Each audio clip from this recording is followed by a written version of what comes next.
Hey everybody, I want to give you some parenting advice today. How about that? This is, we're talking about hospitality all week. We're talking about like how we, in terms of our home life, home can be a place that just demonstrates the love of God. And for parents, a lot of times you'll hear somebody say, "Do as I say, not as I do."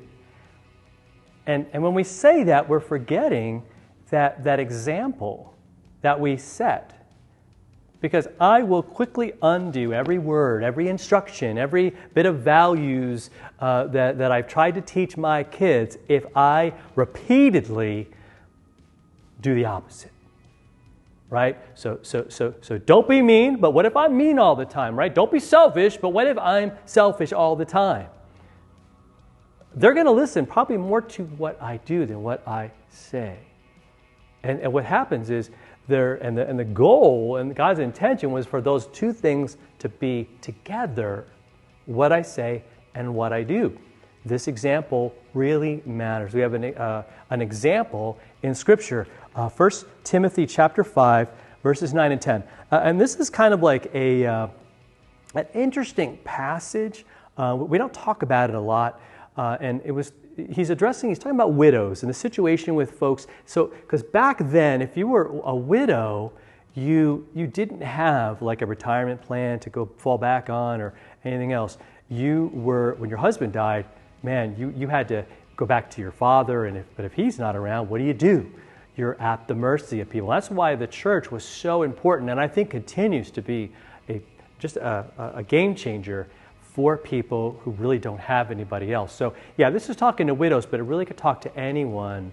And so what the church did is they had a list, and in this passage you're going to hear that for a widow to be enrolled. And what it was is we want them to be included on this list of those that we take care of and see as part of our fellowship and part of right like our family, if you will. And this is what he's saying. He's like, I want them to be enrolled, and here's what we want to see them do, right? We want her to be less than 60 years. She's not less than 60 years of age, right? So older, and having the wife of one husband, and having a reputation for good works. If she has brought up children, has shown hospitality, has washed the feet of the saints, has cared for the afflicted, and has devoted herself to every good work. Because I think what they had was not just that we're here to give to you, especially, listen, it's the context is so important here because this is within the church, within the family of God.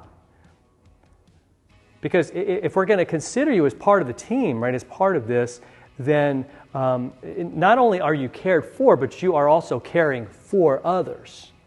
It kind of works both ways. And again, her being over 60 means like she doesn't have any other means of support. And so we want to make sure that we're supporting people like that who don't have any other way, who have no other recourse.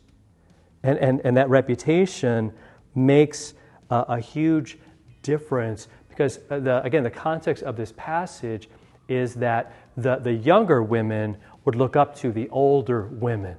And that's what Paul wants to see happen. He's like, I want this to be a healthy family where the older women don't just see themselves as the beneficiaries of everybody's charity, but that they know that they're taken care of, right? Bodily needs, a place to live, all that is taken care of, and that they devoting themselves to showing these younger women that are coming up, like this is what it's like to raise kids. This is what it's like to love your husband and to be a good wife and a good mom and really embracing hospitality and all of that.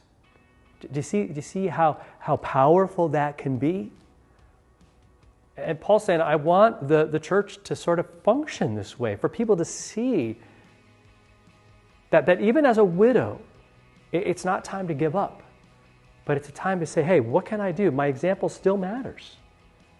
And even if I'm being cared for on some level, I still have plenty of opportunities to spread the word and to train up that next generation. Right? And that's not just true for widows, that's true for all of us. I want all of us to have that mindset. What's our reputation? What are we known for giving? And how are we, right? We might be in a season where I'm having people help me.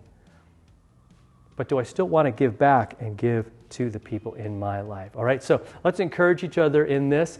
I'm Pastor Fred. This is The Follow Through. We'll see you next time for another Follow Through. Hit that subscribe button and please share this with somebody in your life. Talk to you next time.